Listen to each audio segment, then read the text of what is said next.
guys, unang-una sa lahat, Happy Valentine's po sa lahat ng mga magulang natin at sa mga mag-aasawa. Sana good luck po sa atin lahat. At syempre, special yung asawa ko, si Moms, and Happy Valentine's sa kanya. So, bibigyan natin siya ng bulaklak. So, paano natin siya bibigyan ng bulaklak?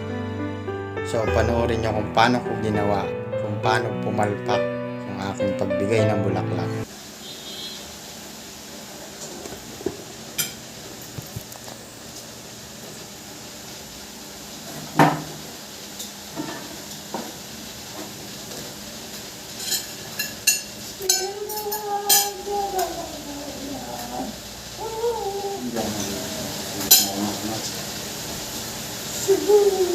Oh, ba't naka-video? Ba't naka-video today? I-record ko lang. Tingin pa din ako. Yun na nga guys, nahalata ni Ace yung camera na nakabukas. So, inilipat ko siya ng pwesto kaso hindi ko nga magawa ng madali ang paraan kasi ang gulo ni Mickey, yung aming alagang pusa. So, kailangan ko munang maitayo ng maayos. Kaso nga lang, ang naging problema ay madilim. Kasi nga medyo malayo yung camera. At para hindi mahalata ni Ace at ng aking asawa ay kunwari i-nerves ko muna siya.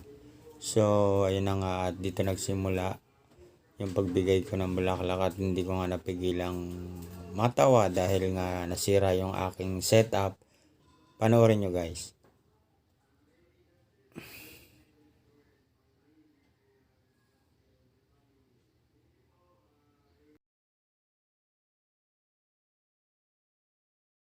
Nagpadala.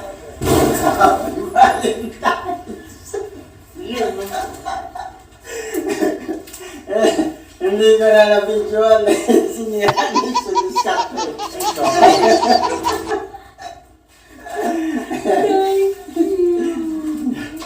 Tama. Regalo ko sana talaga sa iya. Kaya sabi ko parang corny yung yung kasi ang liit. Sabi ko. Thank you.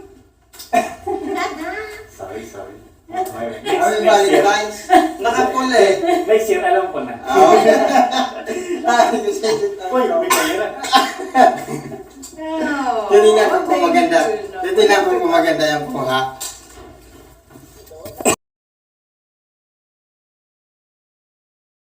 Dapat sana isi-set up ko guys yung cellphone doon.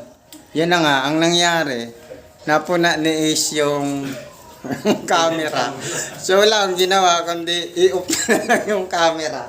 Kaya ngayon, madilim yung kuha. Gumawa pa rin ako ng paraan para makuhaan ko kahit malayo. Ayun, ito yung salarin. Hoy, sa susunod, huwag ka nang pupuna. Huwag kang tuturo kasi baka malulo ka. Sorry. Happy Valentine's na lang kayo. Happy Valentine's, me. Okay, ayan o. Valentine's. Ayan, malayo lang yung kuha. Hindi ako nakaayos. Yun na nga guys, yun yung pumalpak yung ating surprise. Yun yung mission natin na hindi masyado nakuha na maganda. So, ganun pa man, Happy Valentine's sa mga kaibigan natin dyan. Sa Defender section, sa mga kaibigan ko sa YT World, at sa, syempre yung aking nanay sa Heaven. Naalala nyo nung last time na nagkaroon ako ng content na nagbigay ako ng mga bulaklak sa mga matatanda. So, yung time na yun ay talagang dapat gagawin ko ulit kaso medyo alanganin. So, sinurpresa ko yung aking asawa. Siyempre, napaka-importante ng mabigyan natin ng kasiyahan yung asawa natin or yung mahal natin sa buhay. Kung hindi mahalaga yung mga material na bagay, ang kailangan lang natin mapasaya sila, okay na yon. And muli, Happy Valentine's sa atin lahat. Sa mga magulang, kapatid, Happy Valentine's.